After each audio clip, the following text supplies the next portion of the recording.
Welcome student. आज हम करेंगे कक्षा 10वीं दूसरा अध्याय।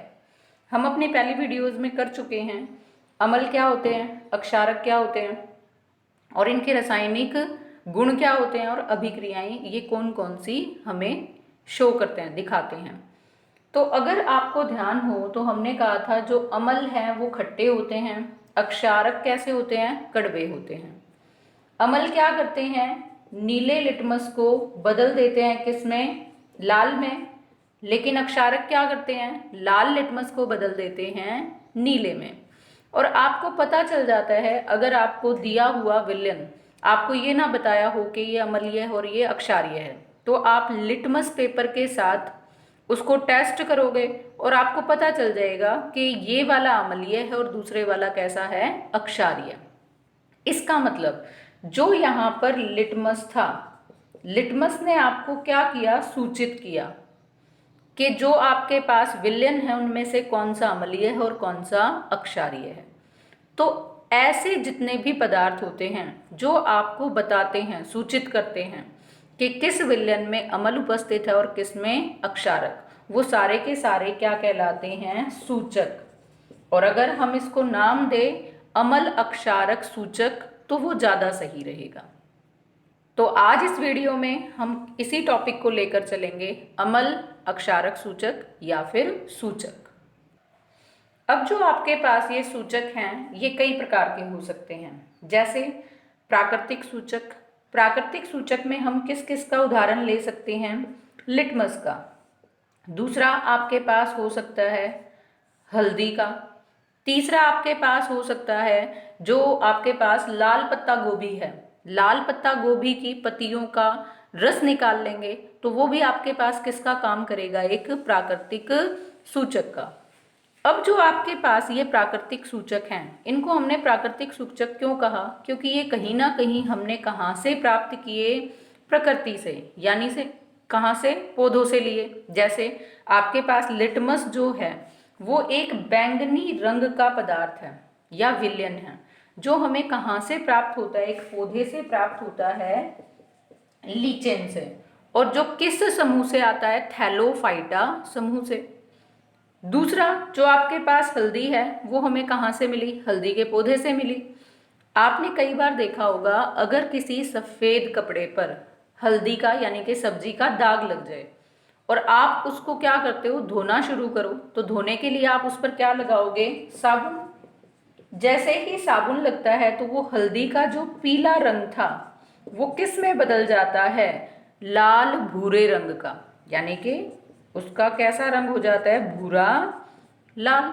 तो वो हमें क्या बताता है कि जैसे ही वो हल्दी साबुन के साथ जुड़ी तो उसका रंग बदल गया। साबुन कैसा होता है, अक्षारीय। इसका मतलब क्या है कि हल्दी भी एक तरह का प्राकृतिक सूचक है, क्योंकि उसका रंग अक्षारीय विलयन के अंदर कैसा हो रहा है, भूरा लाल। और अगर आप अम्लीय लेकर चलेंगे वहां पर विलयन, तो उस पर असर नहीं होगा। ऐसे ही आपने देखा होगा जब हम उस कपड़े को अच्छी तरह से बहुत ज़्यादा पानी के अंदर धोते हैं तो सारे का सारा साबुन निकल जाता है वहां से, तो वो दोबारा से जो रंग है वो कैसा आ जाता है, पीले रंग का। ऐसे ही आपके पास लाल पत्ता गोभी को अगर हम देखते हैं तो जैसा मैंने आपको बताया उसका रंग कैसा होता है, लाल। अगर आपके पास अम्लीय होगा विलयन तो उसका लाल रंग एज इट इज रहेगा, उसका लाल रंग में कोई बदलाव नहीं आएगा। लेकिन अगर आपके पास विलयन कैसा होगा, अक्षारीय, तो अक्षारीय विलयन के अंदर लाल रंग से वो कैसे रंग में चला जाएगा, हरे रंग में। तो वो भी आपको क्या बताएगा, अगर रंग नहीं बदलता तो अम्लीय है और रंग अगर लाल से हरा हो जाएगा तो अक्षारीय विलयन आपको दिया गया। ऐसे ही बहुत सारे आपके पास पौधे हैं, जैसे हाइड्रीजीनिया, पेट्रीनिया, जेरेनियम। इन फूलों की जो रंगीन पंखुड़ियाँ होती हैं, इनको क्या करते हैं, उनका निचोड़ के हम एक विलयन तैयार कर लेते हैं जो हमें अलग अलग रंग देगा अमल के अंदर और अक्षार के अंदर, और हमें सूचित कर देगा कि किस विलयन के अंदर अमल है और किस विलयन के अंदर अक्षारक उपस्थित है। तो जैसा अभी आपको बताया था प्राकृतिक सूचक क्या होते हैं, उसमें उदाहरण लिया लिटमस का, हल्दी का, और लाल पत्ता गोभी की पत्तियों के रस का। अब हम अगले की बात करते हैं जो हमारे पास सूचक है, जिसका नाम हमने क्या रखा, संश्लेषित सूचक, यानी कि सिंथेटिक सूचक। वो सूचक जो हमें प्रकृति से प्राप्त नहीं होते, लेकिन उनको हम क्या बनाते हैं, लेबोरेटरी के अंदर, प्रयोगशाला के अंदर उनको बनाया जाता है। संश्लेषित या फिर सिंथेटिक सूचक में आपके पास उदाहरण है मिथाइल ऑरेंज का, जिसका अपना प्राकृतिक रंग कैसा होता है, ऑरेंज। यह लाल रंग देता है अगर आपके पास विलेन कैसा हो, अम्लीय।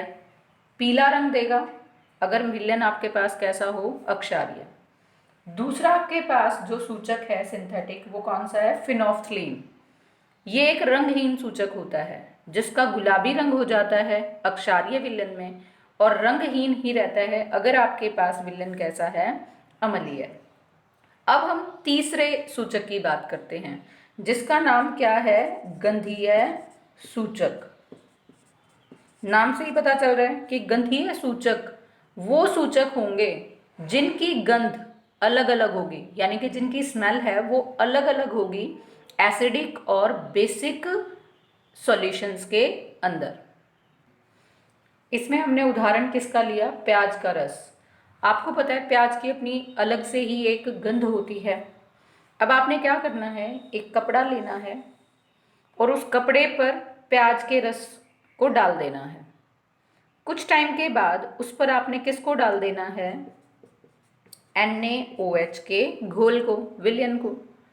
अब आपको प्याज की स्मेल का पता है, जैसे ही आप NaOH उस पर डालेंगे तो कुछ टाइम के बाद आप उसको स्मेल करके देखना, तो जो उसकी प्याज की गंध थी वो अब आपको नहीं आएगी। ऐसे ही दूसरा एक कपड़ा लेना, उस पर भी क्या डाल देंगे हम, प्याज का रस, लेकिन अब की बार हम उस पर क्या डालेंगे, अम्लीय घोल HCl का। उसको भी हम क्या करेंगे, सूंघ कर देखेंगे, तो हमें क्या लगेगा कि जो प्याज की स्मेल थी वो एज इट इज़ है। जब आपके पास कैसा है, अम्लीय विलयन, लेकिन वो नहीं रहती जब आपके पास कैसा विलयन है, अक्षारीय। तो इसका मतलब जो प्याज है वो भी किसका काम करेगा, एक सूचक का, जिसकी गंध अलग अलग है जब आपके पास अम्लीय माध्यम है या फिर अक्षारीय माध्यम है। अम्लीय माध्यम में जो गंध है प्याज की वो एज इट इज़ रहेगी, लेकिन अक्षारीय में जो गंध है वो नहीं रहेगी। दूसरा हमारे पास इसमें उदाहरण है वेनिला का। वेनिला की भी क्या है, अपनी एक अलग से ही कैरेक्टरिस्टिक स्मेल होती है। वेनिला के साथ भी वही करेंगे हम, एक बार हम HCl के साथ इसका टेस्ट करके देखेंगे और दूसरी बार किसके साथ, NaOH के साथ। मतलब एक बार अम्लीय विलयन लेंगे और दूसरी बार कैसा लेंगे, अक्षारीय। तो अक्षारीय विलयन में जब आप वेनिला के साथ टेस्ट करोगे तो उसकी गंध क्या हो जाएगी, खत्म, वेनिला की। लेकिन अगर आपने इसी तरह से एक कपड़ा लिया, उस पर क्या डाला, पहले वेनिला को, और फिर उसके ऊपर किसको डाला, HCl को, तो वहाँ पर गंध के अंदर कोई भी परिवर्तन नहीं होगा, जैसा किसके केस में था, प्याज के रस के केस में। तीसरा इसके अंदर आपके पास उदाहरण आ सकता है लौंग का रस। तो ये जो आपके पास तीनों ही सूचक हैं वो किस पर काम करते हैं, गंध के आधार पर, इसीलिए इनका नाम क्या है, गंधीय सूचक, या फिर हम इनको ऑल्फैक्टरी सूचक भी बोल सकते हैं। एक अन्य प्रकार का आपके पास सूचक आता है जिसका नाम क्या है, सार्वत्रिक सूचक, यानी कि यूनिवर्सल इंडिकेटर। ये अनेक सूचकों का मिश्रण होता है, मीन्स इसमें बहुत सारे इंडिकेटर्स को आप क्या कर देते हो, मिला देते हो।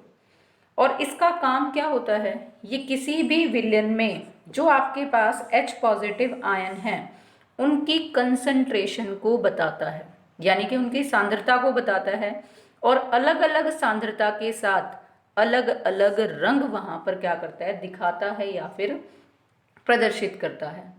अब क्वेश्चन आता है कि हमें किसी भी विलयन में H पॉजिटिव आयन की सांद्रता के बारे में कैसे पता चलेगा, और इस प्रॉब्लम को सॉल्व करने के लिए हमारे पास आ जाता है pH स्केल। ये हम अपनी नेक्स्ट वीडियो में करेंगे। Thanks and have a nice day.